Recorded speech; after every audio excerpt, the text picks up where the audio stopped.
All right. Well, thank you for coming in and talking about Docker today. So the basic general idea is Dockerizing your Perl program. At least that's what I'm going to show you how to do.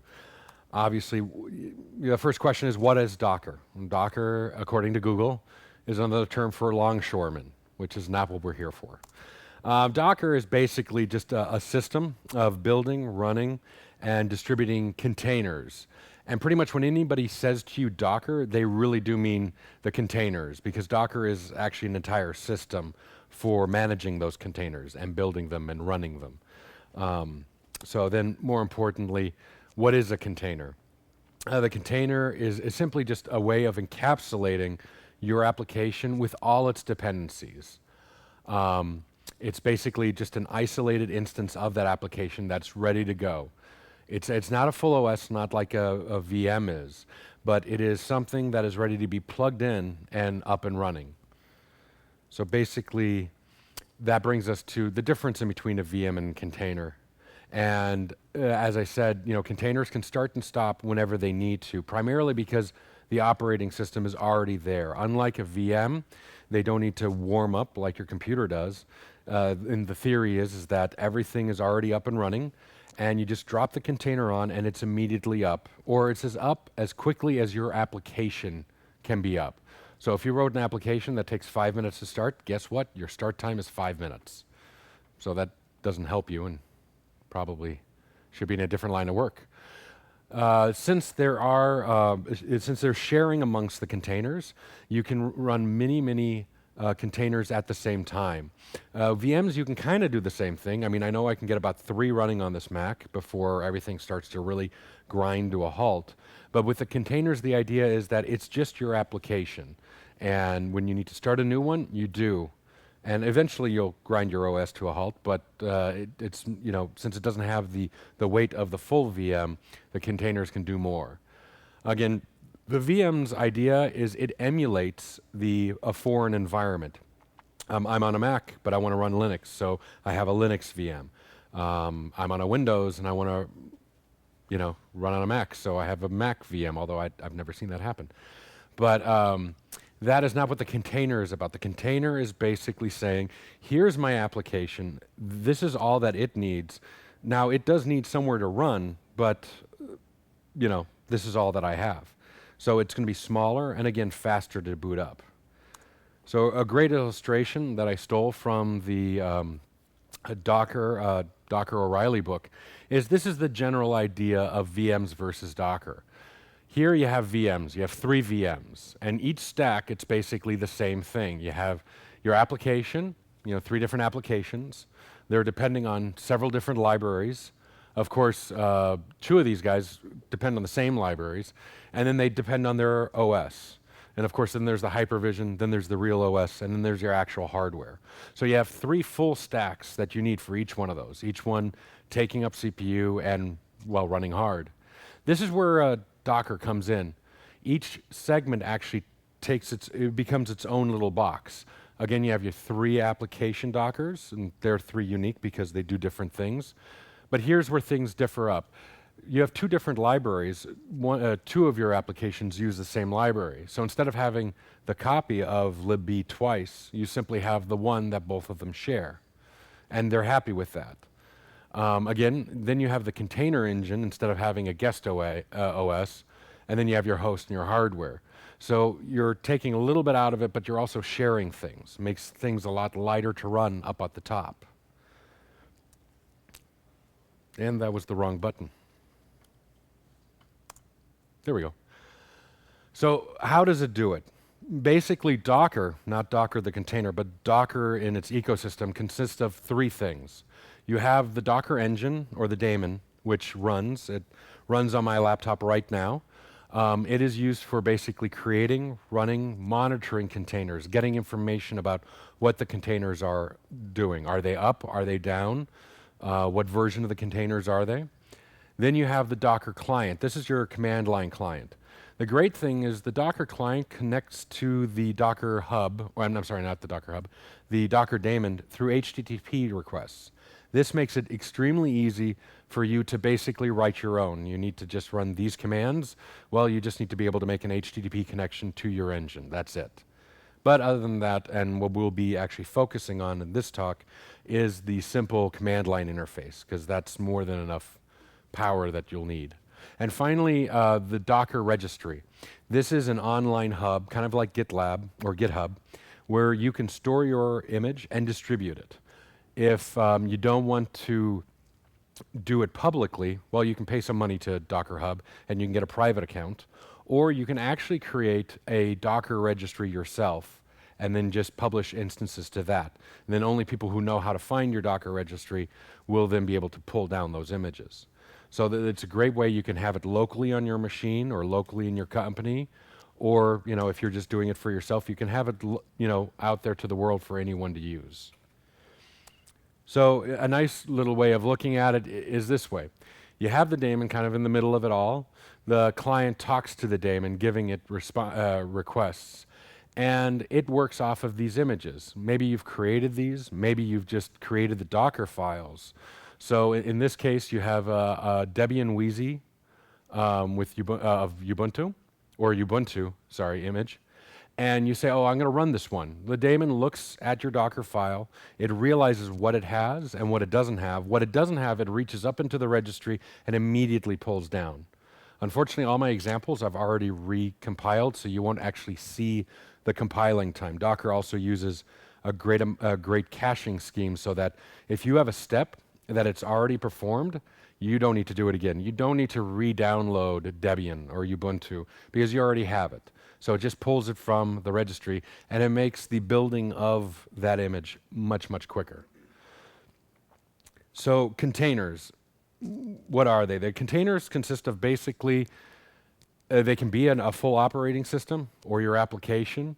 It'll contain any kind of added files that you've added to it, primarily for your application to run any specialized modules, any instructions.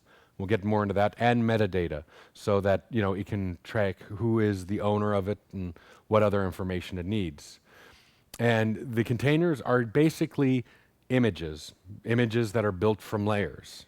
So we'll get more into that right now. Images, these are read-only templates. They are, they're just a set of instructions. They tell Docker basically, what does this container hold? Is it an OS? Is it is it a programming language? Is it a database? It basically tells it what processes it needs to run when it's starting up, and much more like, again, the metadata. It basically tells it how it needs to start. These images, they basically consist of layers. Each layer is a read-only snapshot of the container at that moment. We'll get into that more in a little bit. These layers are stacked on top of each other using the union file systems, which is basically the idea of if there's a newer file available, it will use it. And I wish I could explain that in more detail. I've read it. It kind of makes sense, but it's basically been written by a lot of people much smarter than I am. Needless to say, these layers can combine to create the unique image for the container that you need, while at the same time being available to be used at other containers and other images. It's a really fascinating system. If you want some good reading, I would recommend reading up on that. When you update an image, you only update the layer that is required. So if you have an image that has like 30 layers for some reason, and you just update the 15th layer, you don't need to recompile the entire thing or rebuild the entire thing. You only rebuild that one image. And then, of course, if that affects any images that come after it, those will also be rebuilt. But it definitely speeds up any time you have from when you make a change to when you're able to see the effects of that change. So layers. These are basically simply individual instructions. Now, don't let that fool you. It could be a compound instruction, but the idea is a layer basically works this way. If you have 15 layers and you're at your third layer, Docker will start up the second layer. will apply all the instructions you have in that layer. Given that it succeeds, it then saves that. It becomes the new read-only layer and throws away the container that it just created to create that step. So basically, it starts, applies, saves, and then that you have a new static image, a new read-only image, a new layer, which then can be ready for your next instruction. And basically, the easiest way to see this is to break something. So, nope, that's the wrong one. That's definitely the wrong one. Oh, 2. So I am, we'll get to that later. Broken. So here, I am in a, oh, that's not fun. Sorry, first time working with Zoom, technical difficulties. Here we go. I have a Docker file. The Docker file is basically this guy here. Hide all the goodness that's coming up. We're going to get more into exactly what this is telling us about it. But basically, it's based off of an image called BusyBox. It's getting its latest snapshot or tag. It's going to run a command called echo, and this should work because anything should be able to echo as long as it's a Unix-based file system or a Linux-based file system. And then it's going to run bin bash c echo. This won't work, and we'll see why in a second. So in the Docker container, I'm just going to build. There we go. What's the name of the Dockerfile? It is. We'll actually get more.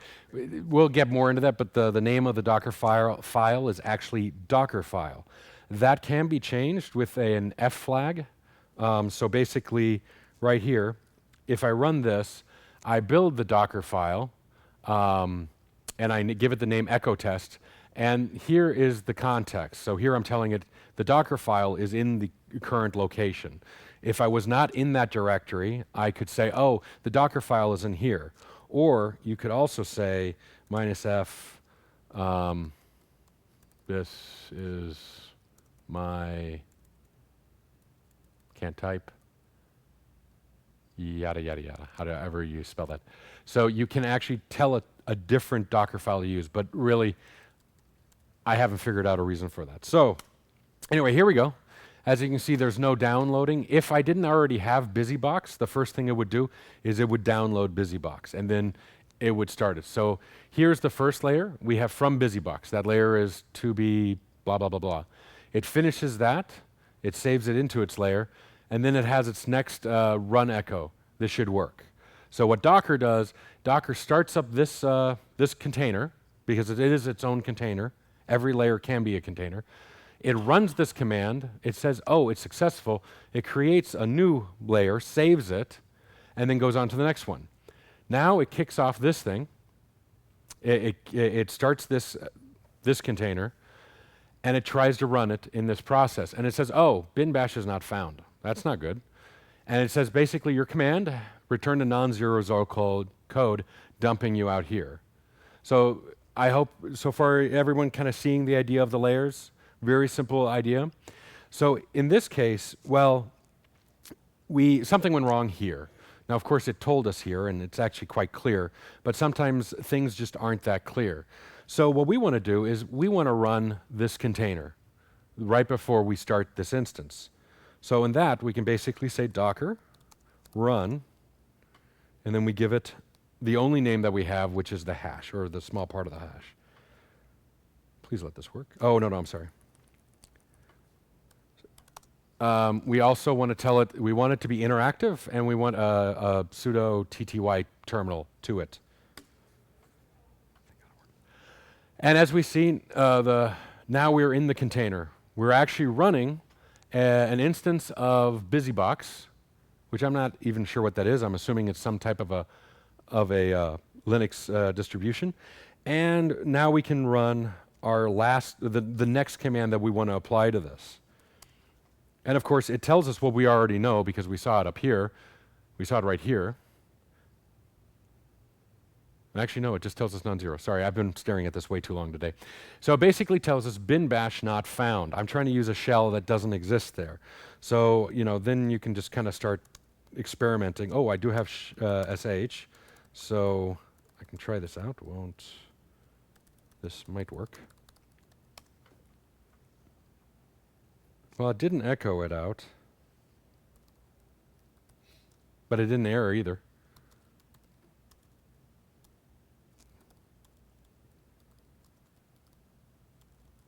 I did say this might work. Okay, well that worked. Why didn't bin-c work?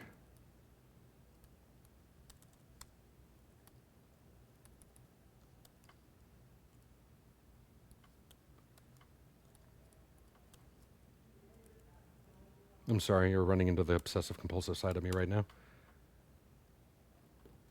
Well, anyway, I can't get that one to work. At least we're not getting an error.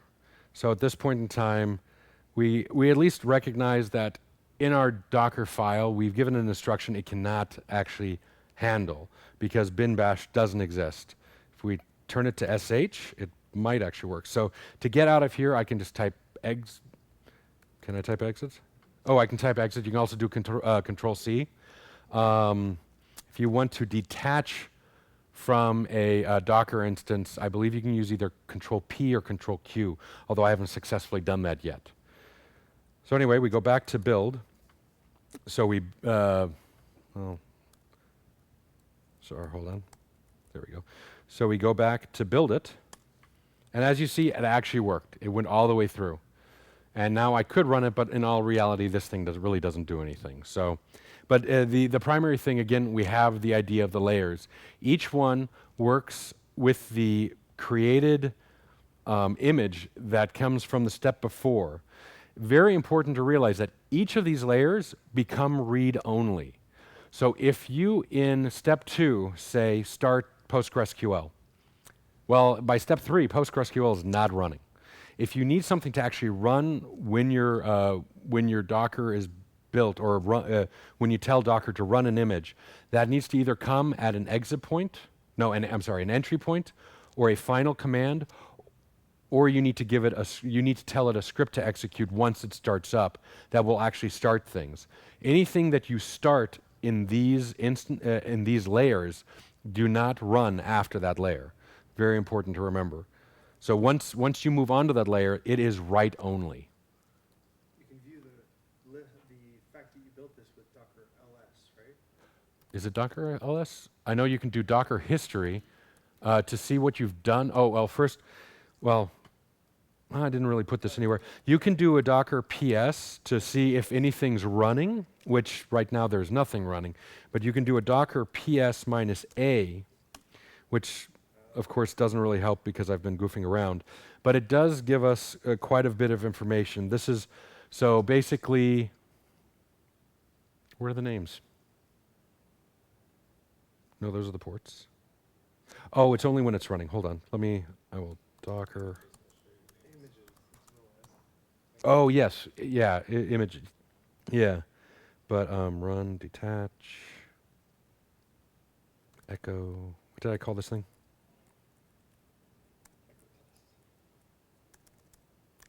So here I'm going to run it detached. In other words, let it run. And I really don't care what happens with it. So PS-a. That would not. Oh, it doesn't do anything. Oh, bin bash. It exits. Right. I wonder. Yeah. Anyway, usually if we have a running image, and you'll see that later, you get a name, which you don't get from a non-running image. A name will be human readable, usually pretty silly, or you have a container ID. So like what we were doing here,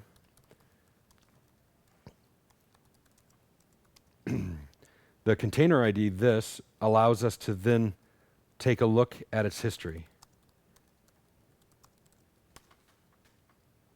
No such ID.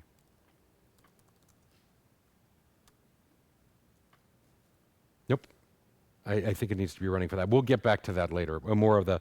So basically, it just allows you to see what images have you built and what were they doing and how long ago it was. So to get back.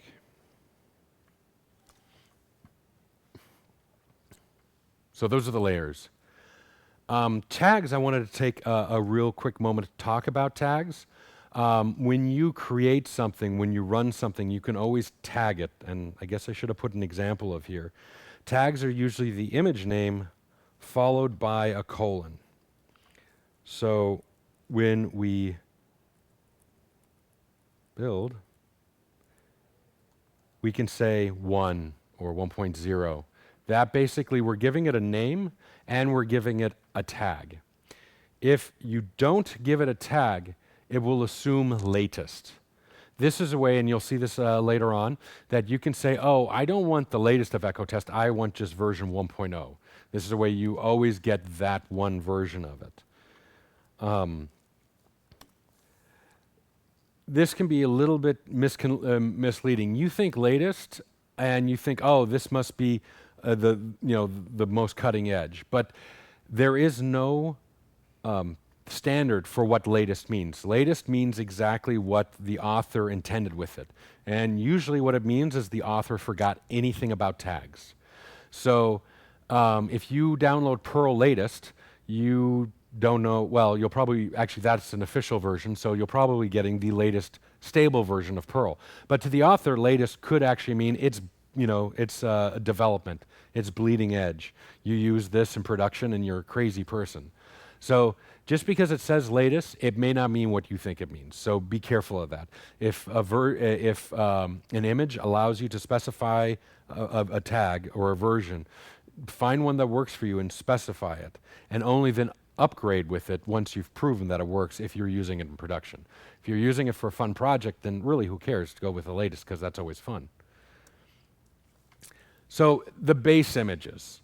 It's basically containers are images all the way down, or containers all the way down. If you go all the way down, you're going to find an OS container, a database container, a Perl container, which we'll be using later on.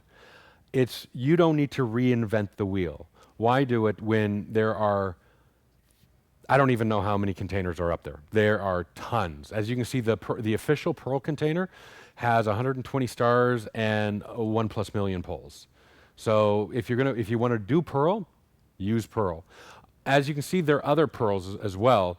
Again, as I said, on Docker Hub, you can get a free public account. So if you create an image, a container, then it goes up there and anybody can pull it down.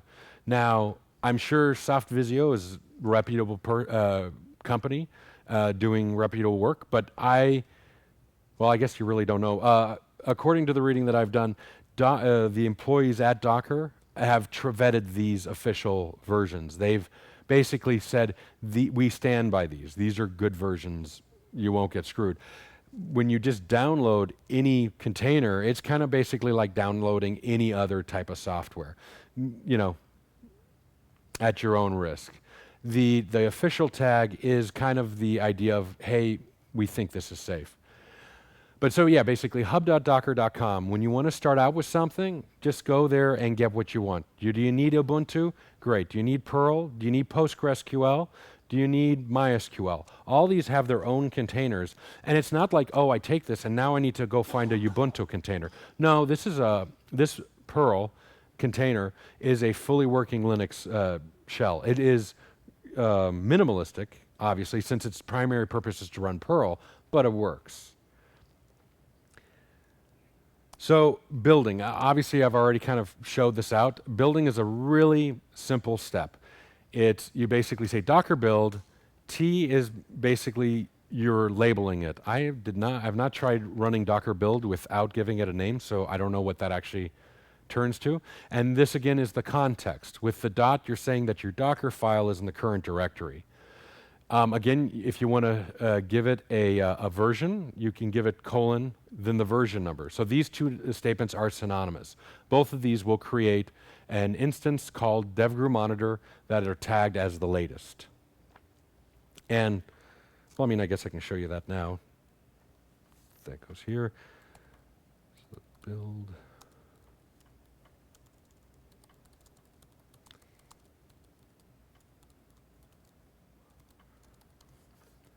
So here we can see nope, you can't see it, I can. Thank you for, Well, you guys missed all the action. It's already done. No. As you can basically see, you know, Docker build dev monitor, and it went through it. It starts with the version of Perl 5.22.2, and it goes through, and it just keeps, you know, these are all the layers that go into it. And we'll get more into that when we actually look at the Dockerfile, which is hiding behind there.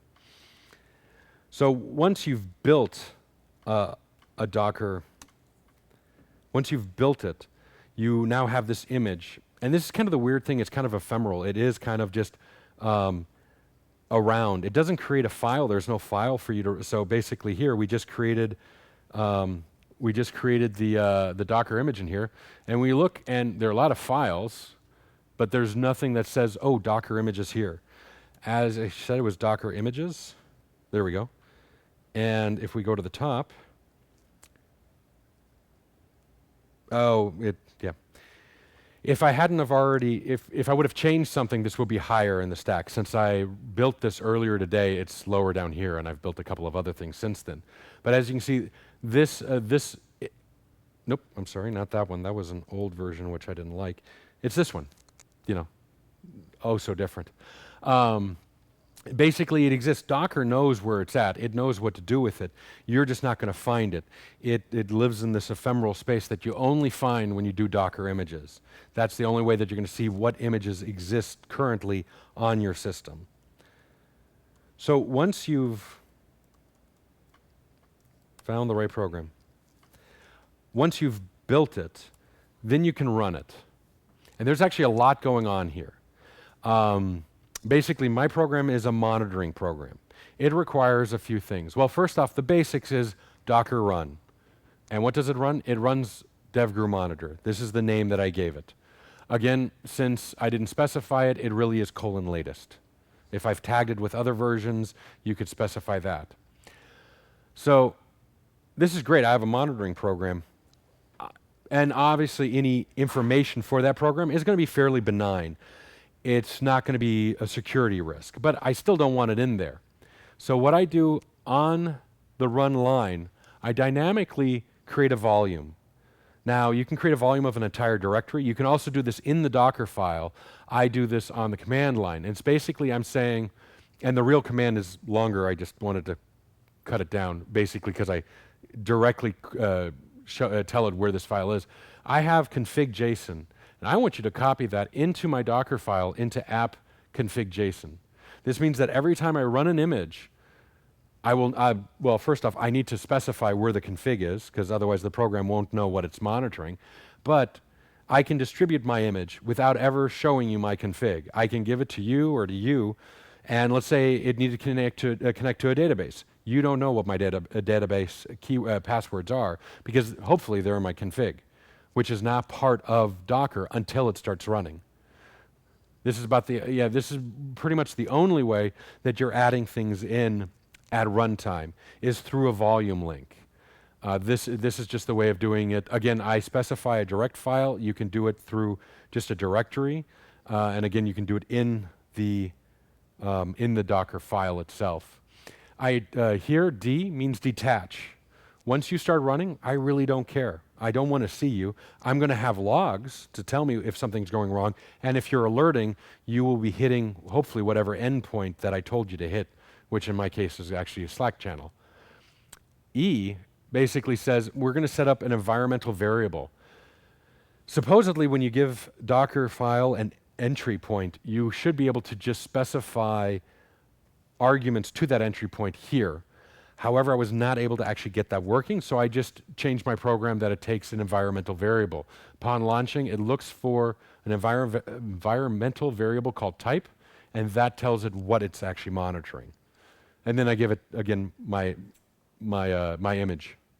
So this is all you need to launch it, give it a very unique configuration settings, and to set up an environmental variable. Of course, sometimes, and I'm going to show this primarily to you, is you actually want to see what's going on with it. You can use the T&I, which you saw earlier, basically give me a TTY terminal to it, and give me interactive. No idea what would happen if you actually did -td.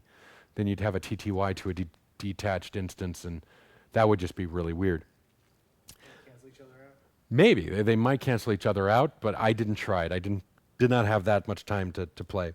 So let's give that a try. Here we go.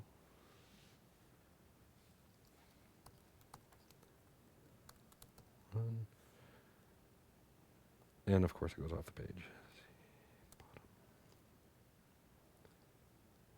So here we can see the full command that I kind of hacked up. I gave it the exact path to it. I tried doing a relative path. I had some really wonky results from that. So I just decided, basically most of what you're seeing here, there's probably a little bit better way to do it, but this actually works, and it works really well. And I tell it, a TTY terminal, interactive, the environmental variable is TSCMS, and running it. And basically, it starts right up. Tells me this is my Slack endpoint, these are the server it's hitting, and this is unimportant, but it's up. And if it's actually down, it should alert here. That's just other variables. So that is that guy. Ooh, and I'm running away. So, and why actually Docker-ize this? I mean, this is something I can run from the command line for the most part, which is great, but that's the wrong part to copy. However, if I have multiple services to monitor,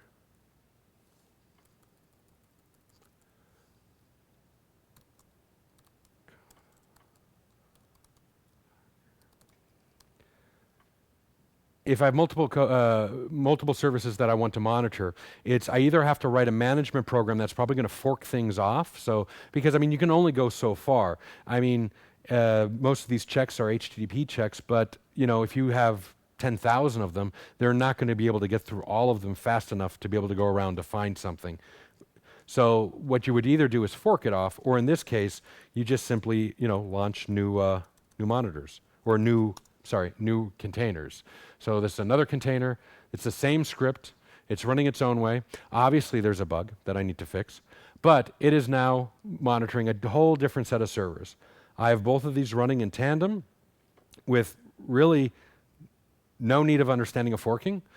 No, well, I mean, I could probably still somehow fork bomb my computer by doing like a Docker bombing, but I'm sure that'll become the vernacular soon.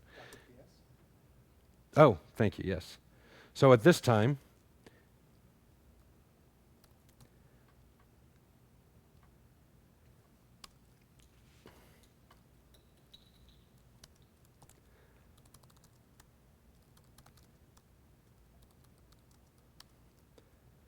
so now we can see that we have an image running.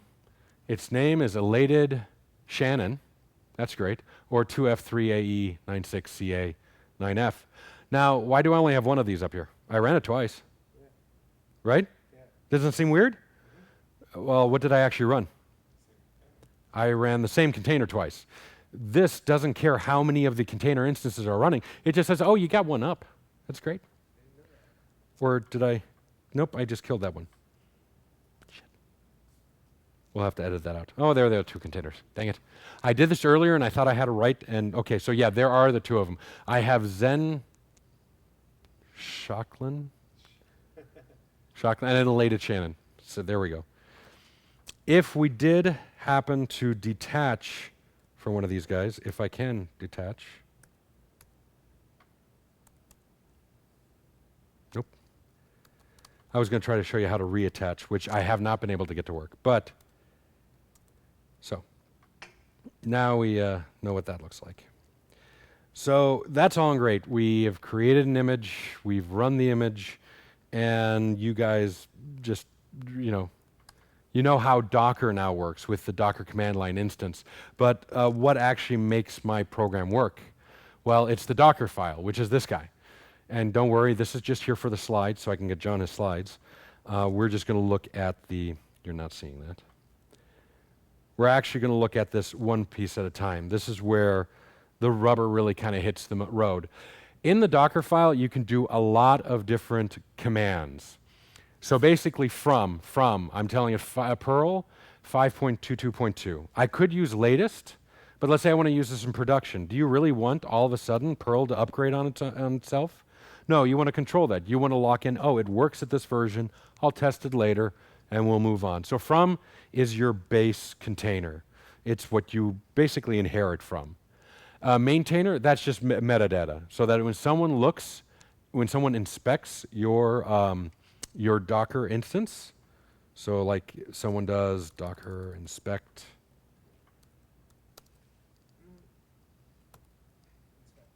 thank you, inspect devgru monitor. You get a whole bunch of information, including hopefully my name. There we go. So it tells you, hey, there's the author. This gives you a lot more information while you're running, but if you need any information about it, it is here. It is in Docker inspect. Whoops. So we have a maintainer, so it's just extra information. Run.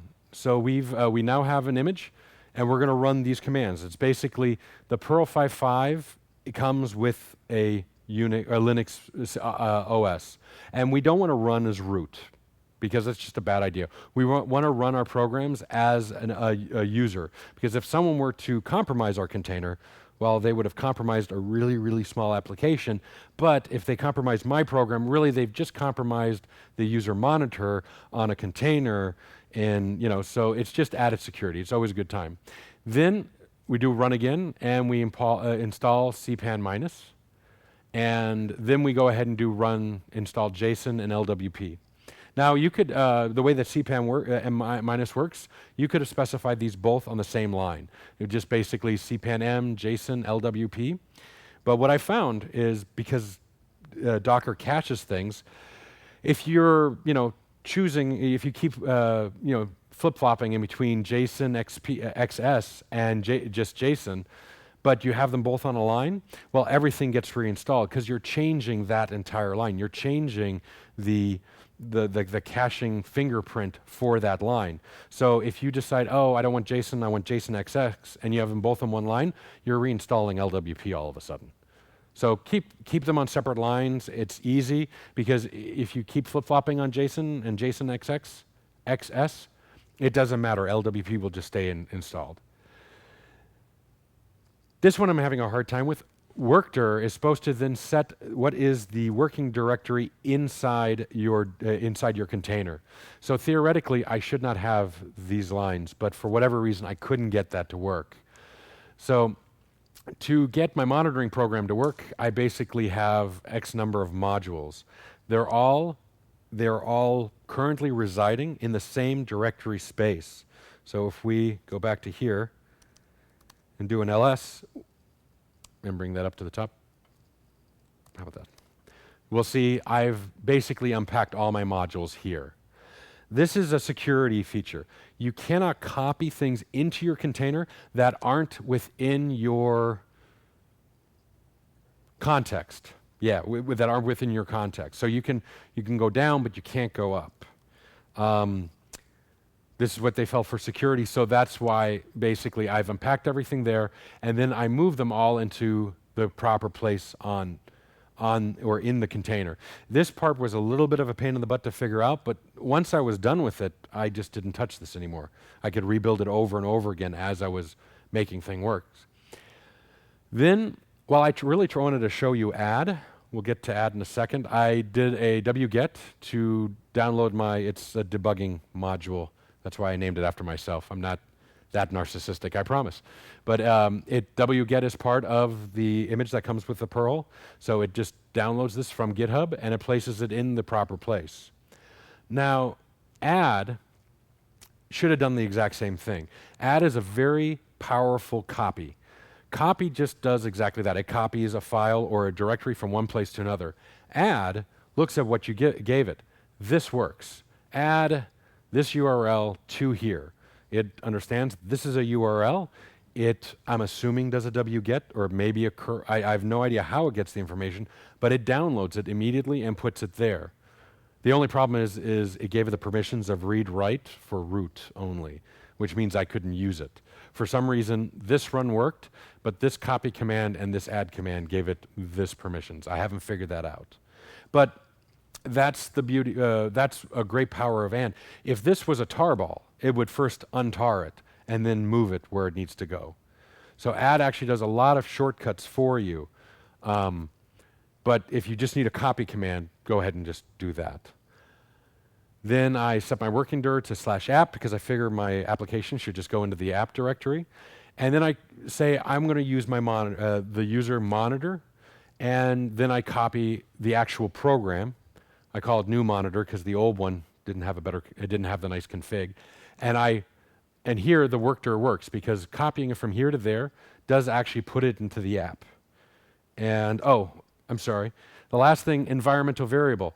I need to tell it where all these where all the modules are. Like I've put my modules in a custom directory called module, and so I set my Perl 5 lib so it can find the other modules.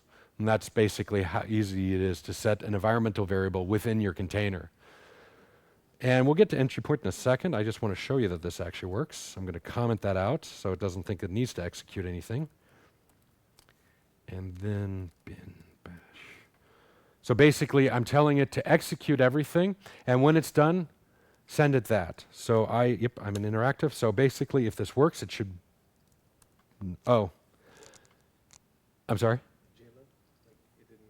Oh, you're right. This didn't work. Anyone want to guess why this didn't work? I changed my Dockerfile, and then I went to go run my Docker container.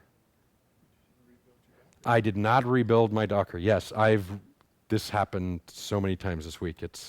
So I just tell it to build, not that.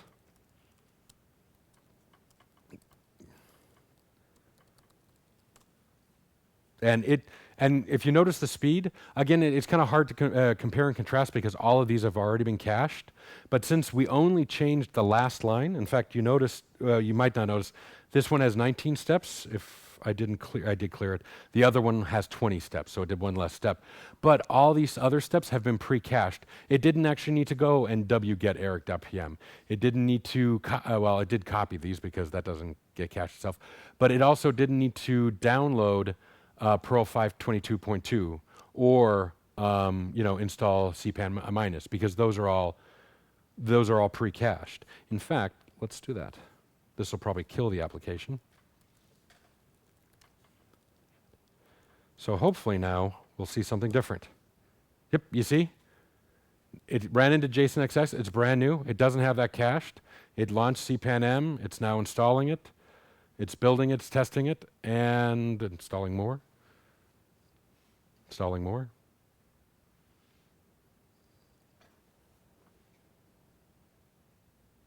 Now it's installing LWP. I'm not sure why. But you can see the speed difference. I changed a step that's not cached, and now we're going through this. And rather than wait, I'm just going to kill that because this will actually not work.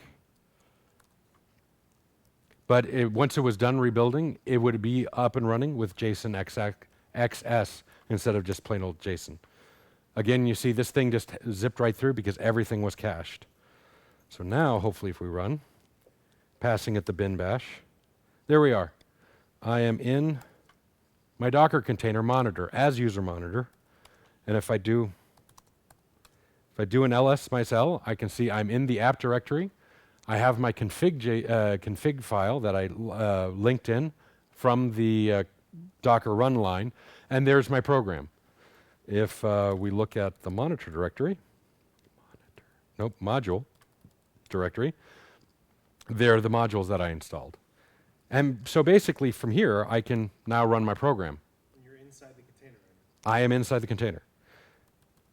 And so if we do print grep type. So as you can see, type JLO, that's what I passed in from the command line. And grep Perl. There's my perllib5 file, which I specified in the Docker file. So again, exit lets me exit out of here. And we now mind you, if I would have left entry point there, even if I would have passed it bin bash, it would have basically immediately started executing my new monitor.pl, and then I couldn't have really gotten into it.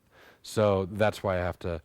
Even in interactive mode. Even in interactive. Well, in fact, yeah, what you saw when you saw that output, that is interactive mode because it's printing out to standard out. I mean, when I detach from it, it's still printing that out. It's just you're not attached to standard out. Sorry. So this is pretty much the bulk of all the commands that you'll need. There are others, and they're readily available on the Docker website, Docker documents. But really, I mean, basically, I have this script, which required these guys to run, and this is all that I need to do to create my container. And now I can launch this over and over and over and over again for as many systems as I need to actually monitor. And obviously, I monitor more than one system per container because that in itself will be crazy. But you know, there is a limit to each one. And oh yes, the more important part now. Okay, so you have this great image. It's somewhere ephemerally on your computer that you can only see through the Docker image file. But how, and I don't want to upload it to Docker Hub, and I don't have a local repository, and well, it gets funnier after that. How do you share it? It's basically Docker comes with two commands, save and load, and there are many ways of doing it. Basically, if you do docker save -o, it creates this tar file, and it puts your image into a tar file. So I've already run this. Hopefully I haven't deleted it. Oh yeah, I deleted it. Great. So docker save out docker.tar. Oops.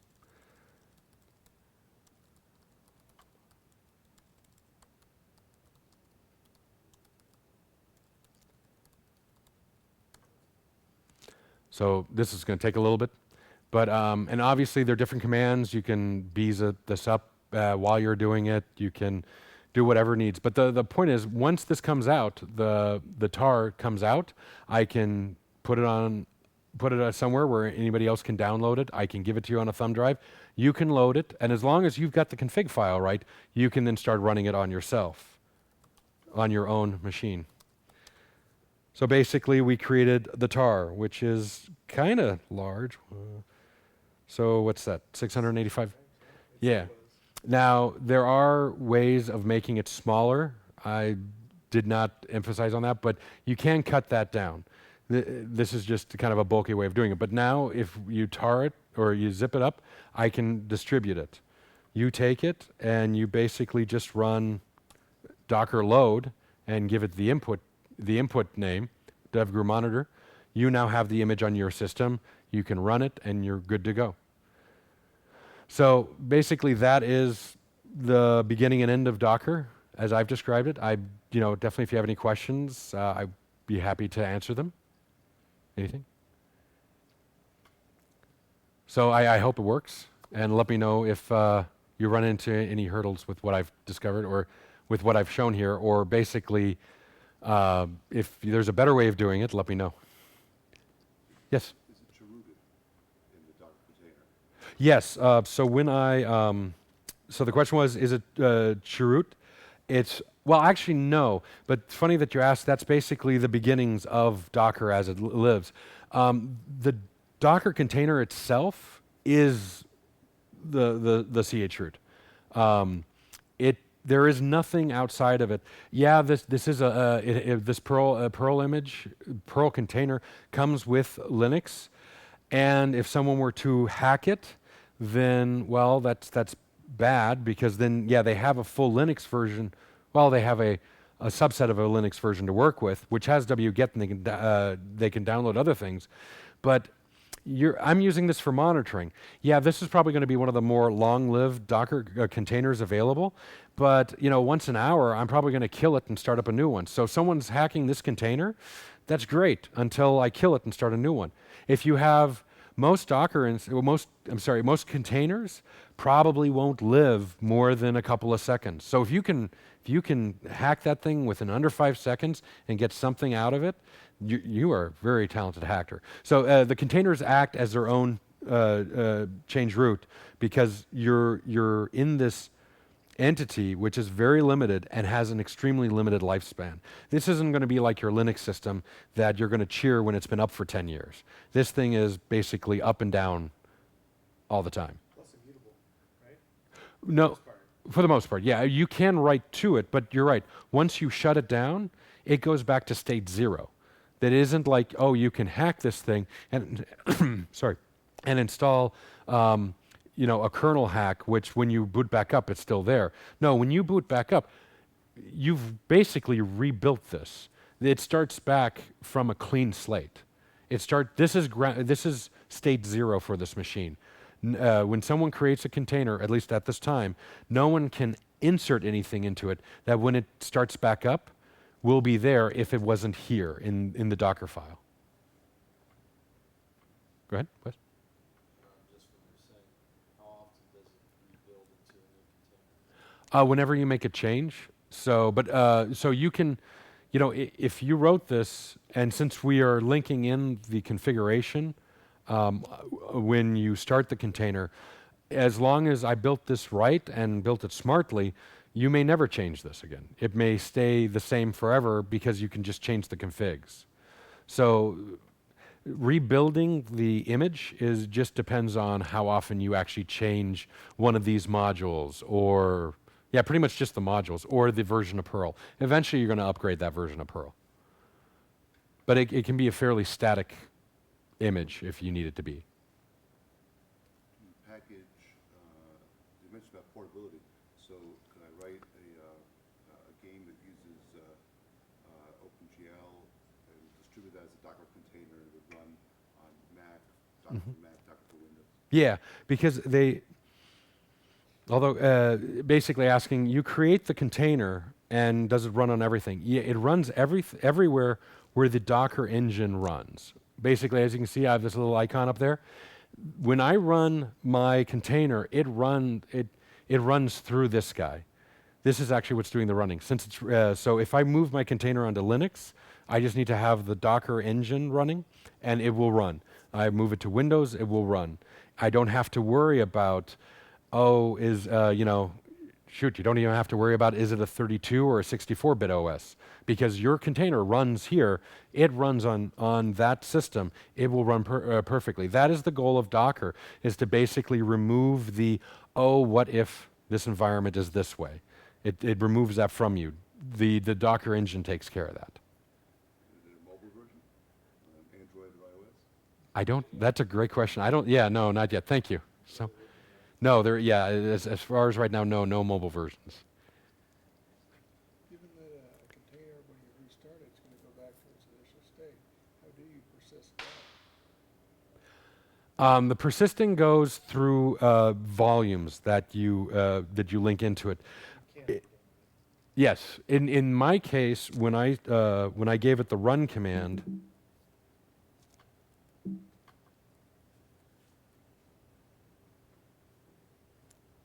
so in my case, when I gave it the run command, I gave it a very small volume, this one config file. So this can be a directory. I could say, hey, link in /monitor into this directory here. Then anything you put in there is automatically available within your Docker instance. In here, you can basically do the same thing by declaring volumes. So you'd say volume/data. This will then mount. Well, actually, why don't we do it?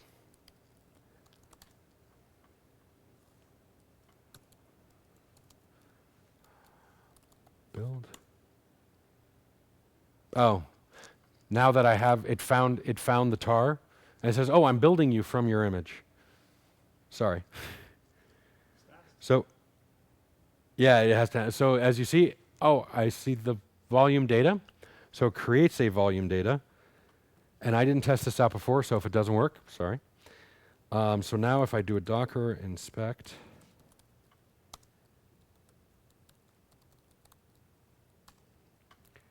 And again, notice I'm not giving it a version name, so it knows just to use the latest. If I actually tagged one of these, I could look at one of the older ones. But find it. Data. Data was probably a poor choice in name. Okay, so it's not running, but you can see there's the data volume. I wonder if it'll have to be running before. Let's give it something more unique. Now you're going to find out why I like calling my debugging module Erik, because it's a unique way to find things. That you specify in the volume, that is a directory that exists on your base operating system. You'll see in a second what I mean. This basically will create, this will create a directory inside the container called /Erik Tank. It will then link to an actual directory on the host OS. What that is, there is a way of doing it more, specifying it. I need this directory to be this directory. I don't remember how to do it right offhand on the volume. So let's kill that so it'll be a little bit faster. Build it. There it's building the volume Erik Tank. Let's run it. JLo. Okay, great. Over here, Docker inspect.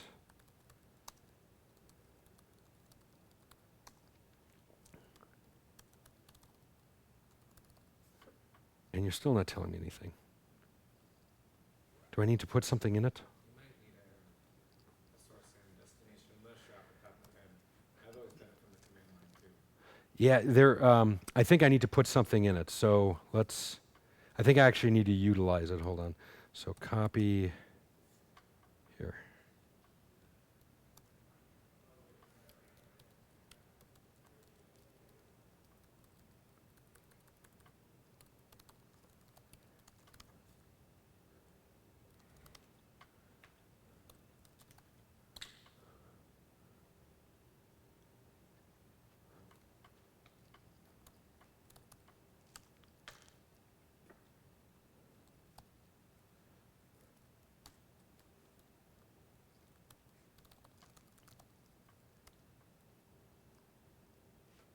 The notepads are not kind. No, they're not.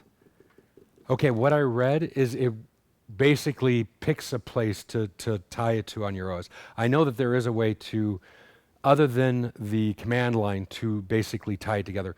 There's also a way of linking containers together. So some instances that I've read about basically said, oh, instead of doing this, I create a container that is the devgru library, and then I link it into here. You can also like in the case of a database, you can expose a port, things that I didn't go into because there was already too much information. So again, the documentation is readily available and pretty easy to figure out. It's just how to get from zero to actually running something. It was what I was aiming to show here, so it does work. Any other questions? Okay, well, thank you very much.